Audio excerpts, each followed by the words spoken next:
Isa sa pinakahahangad ng mga Pilipino ang pagkakaroon ng maayos at bagong sistema ng pagninegosyo.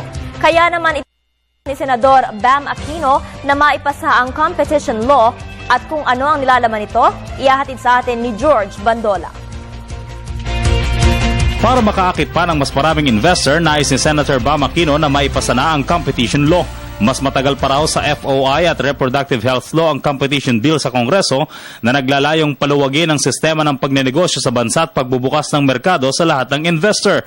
Papatayin daw ng competition law ang monopolya at dinastiya sa sektor ng pagnenegosyo. Yung competition bill po, ang ka-level niya is syntax and RH in terms of gaano katagal na nasa Kongreso. I think competition has been there for 26 years already, 19 to 26 years, which still hasn't been passed. We still don't have an antitrust, anti-monopoly, anti-abuse of dominant position law in the country, or omnibus law. So we're hoping that will get passed and really open up the markets to all these players. Kasama si Aquino sa mga tumugon sa panawagan ng PhilDev, isang samahan ng mga science and technology experts na nagsusulong ng makabagong entrepreneurship sa bansa.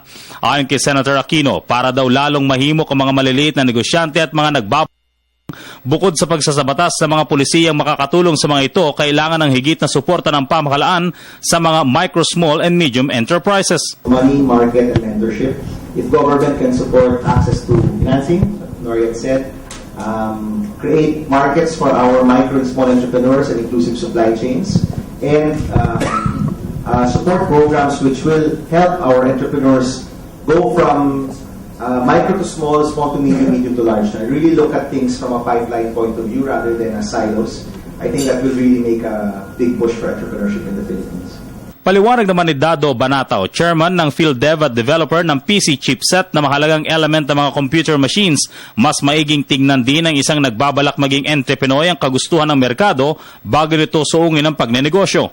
Understanding market needs first. For example, how do you define a product? That's a very difficult question to answer.